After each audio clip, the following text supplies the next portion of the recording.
Hello again everyone and welcome back to the Underground. This is the Intel Update for June 22nd through the 28th of 2025. Have you ever had a week where there has been so much that has occurred, so many things to do, so many little tasks that have piled up that your productivity ends up plummeting?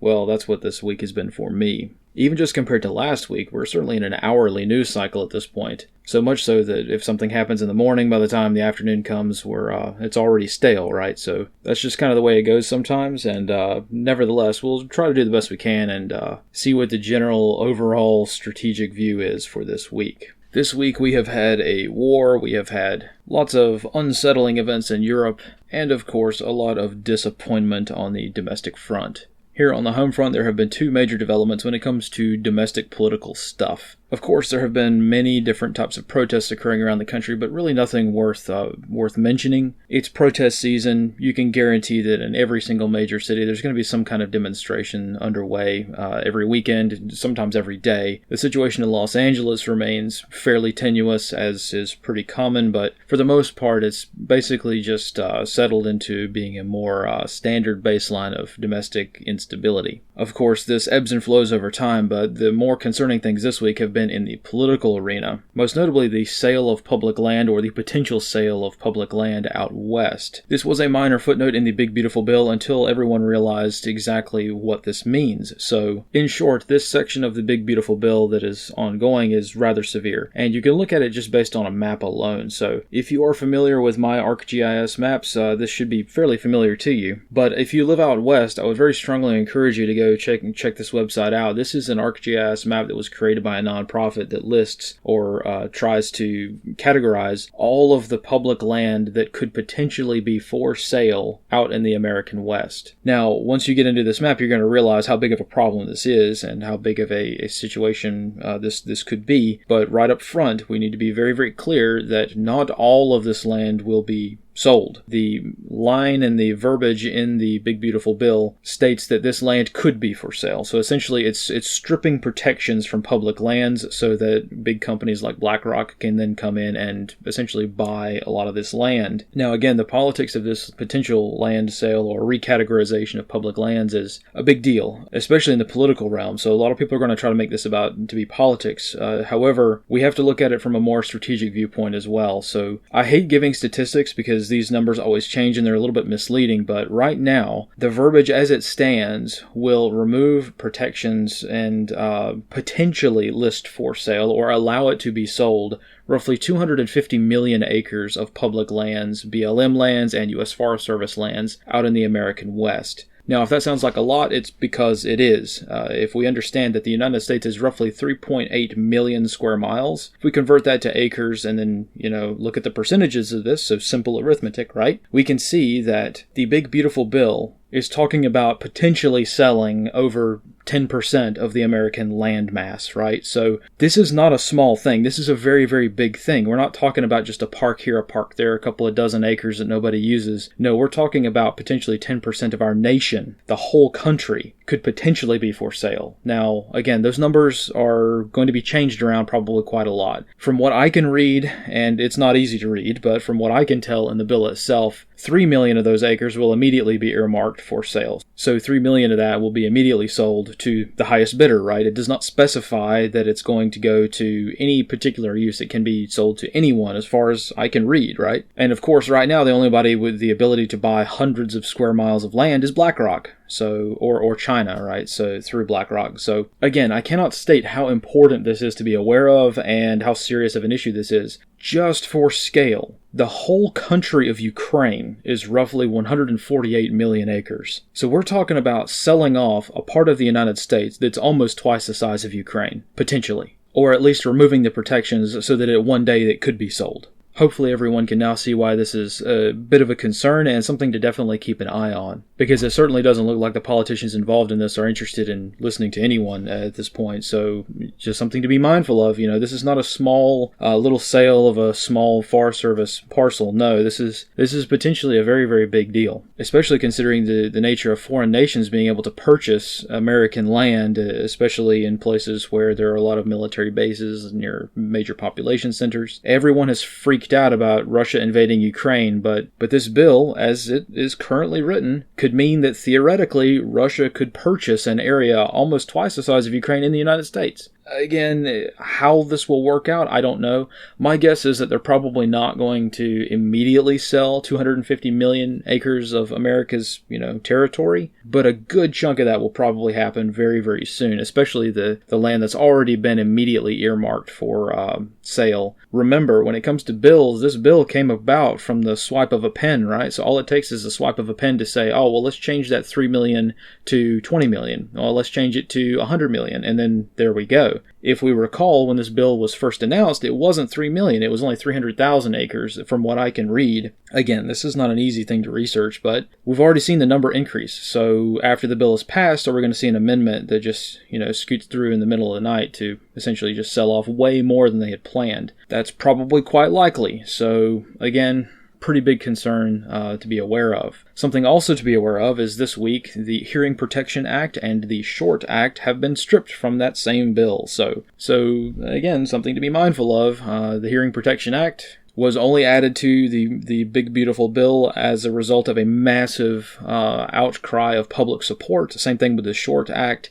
There was a huge activism push to get these added to the bill, and then boom, they're stripped from it in the middle of the night without any further comment, really. So domestically, things are not looking super great on the political front. There's a lot of disenfranchisement going on. There's a lot of feelings of betrayal. On the flip side of that, the quasi-good news, I suppose for now, is that the Supreme Court has taken efforts to sort of crack down on a lot of the activist judge rulings when it comes to immigration issues. So the Supreme Court has issued a few rulings over the past few days. I'll have to dig more into these because as of the past few years, the Supreme Court has not entirely been very clear on a lot of things. So it's really hard to see how these things are going to work out in practice. But for now, it looks like the Supreme Court has ruled favorably when it comes to lower-level activist judges stripping their own power away from them. So that's probably why a lot of this is occurring. But again, this will be debated until the end of time. I guess we're just going to have to see how it impacts the real-world efforts to crack down on illegal immigration and things like that, because the immigration issue is most certainly ongoing.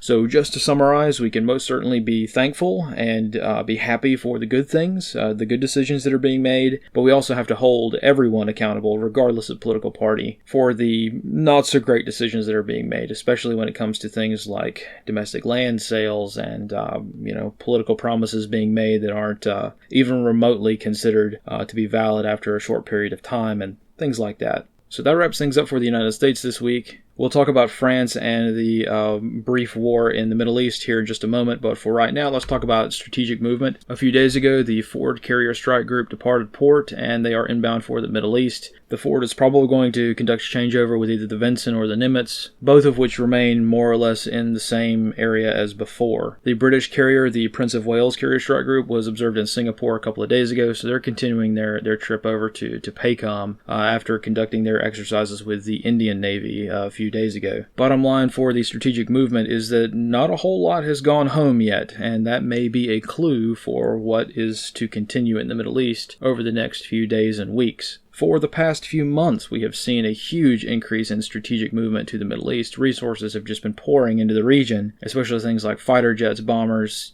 refueling assets, cargo, all kinds of stuff has been pouring into various bases in Saudi Arabia and Jordan and even some places in Iraq, as far as I know. And even though the United States government has bookended the recent conflict in Iran as the 12-day war, and thus implying that it only lasted 12 days, they haven't sent anyone home yet. So that's going to be something to keep an eye on for the next few days, because they spent weeks building up these resources, and it may take a similar amount of time for everything to start heading back to their normal home bases. But for right now, there are still 2 aircraft carriers in the region, and there's a third one on the way. So that's something to keep an eye on, and it may suggest that this conflict is not entirely over just yet. Jumping over to the European theater for just a moment, I briefly wanted to mention the spiking attacks that have taken place in France over the past week. Now, we Americans may be rather shocked and horrified at the practice of stabbing people with syringes in the street. This has unfortunately become a very trendy thing to do in France for a couple of years. And this week was no exception. So this past week, over 148 people were stabbed with syringes in coordinated attacks that took place not just in Paris, but in a lot of other cities around the country. A few days ago, there was a nationwide music sort of festival that took place in France that wasn't just in Paris. It was like different events in different cities occurring all at the same time, so people could go to their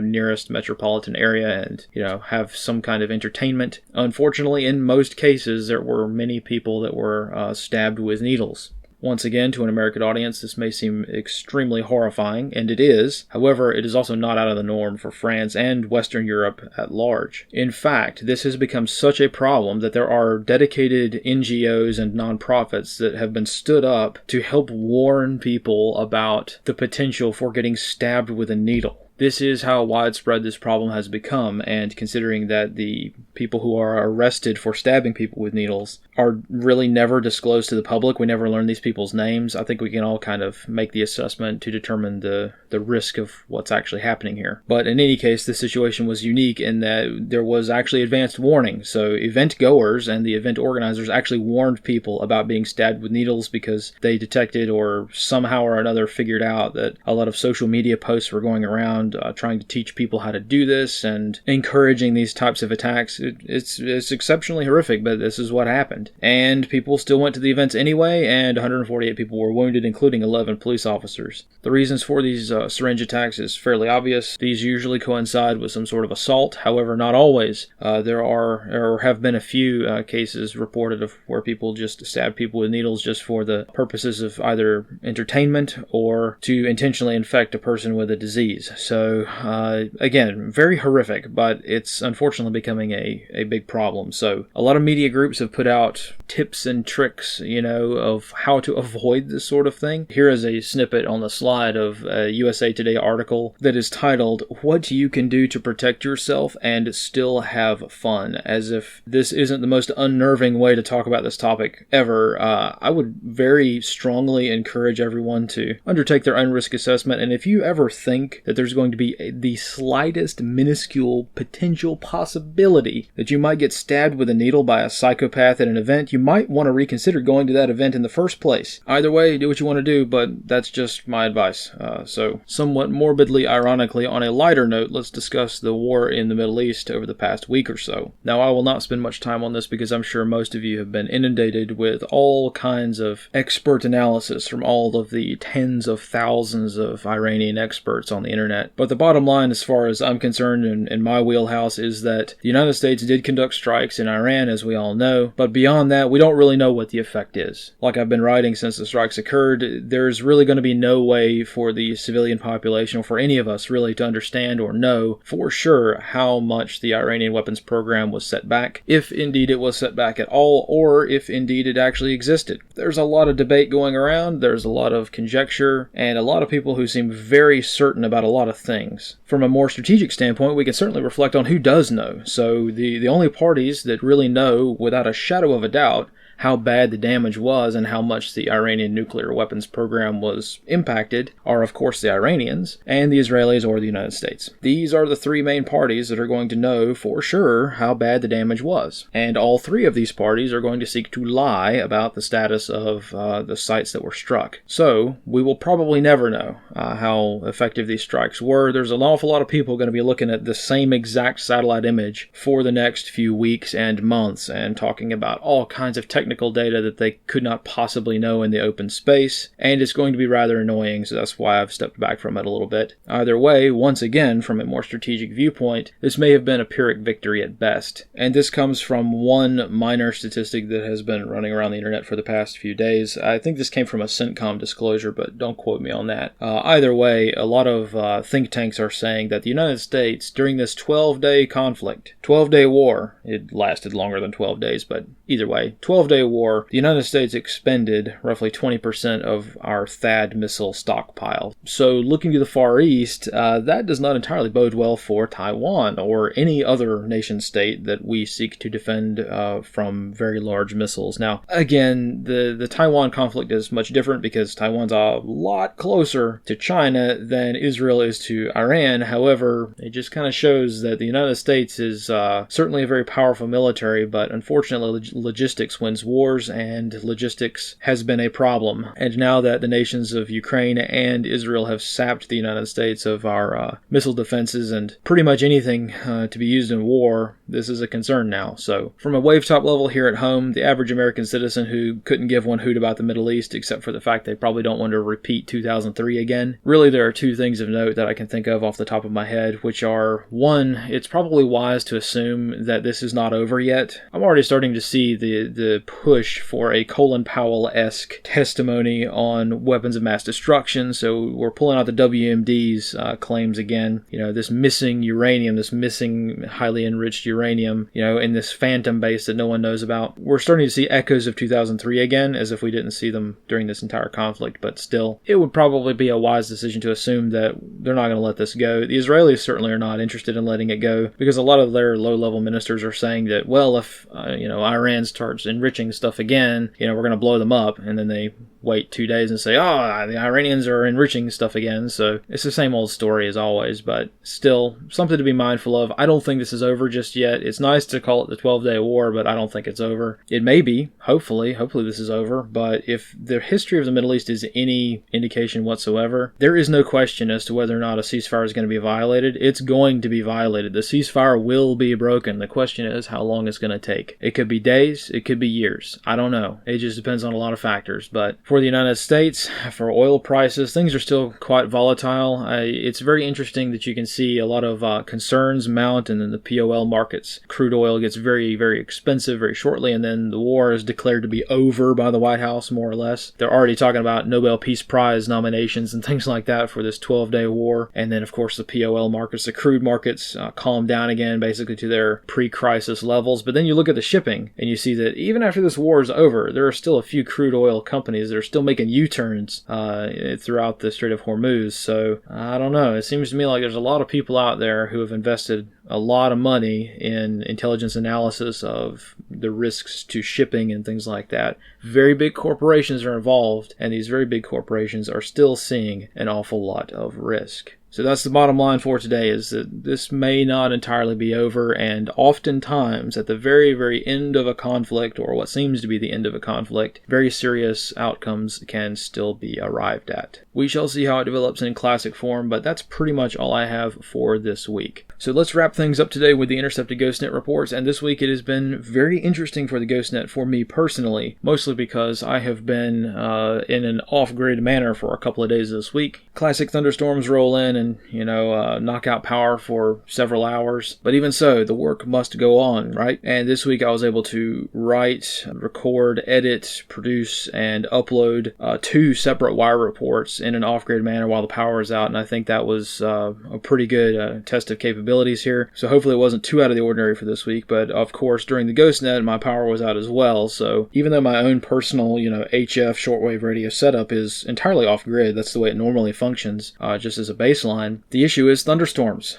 So unfortunately right during the GhostNet window was when thunderstorms were kicking around and being very, very kinetic, so I had to unplug my antenna a little bit early just to avoid any kind of fritzing out my radio. I didn't want to blow up a radio when lightning strikes were occurring just a few hundred yards away. That's not very good for radios. So but anyway, this has very much been a summer of preparedness and making sure that everything is in tip-top shape and is operational when it is needed the most. But the good thing is that this is exactly what the GhostNet is designed to do. It's designed to operate even if all else fails. It's not the best thing ever, but it is something that I think works pretty well. So thank you guys all for participating, even if I had to tune out for about half an hour or so due to lightning in my area, and of course not wanting to run my desktop computer to do the web SDR monitoring like I normally do. I really do appreciate you all guys for carrying on in my absence, and that's a very good thing to see. So that's pretty much all I have for today. Thank you guys for sticking around, and hopefully we will have a lot more to say next week. So once again, thank you for all of your support, and I will see you next time. And as always, fight in the shade.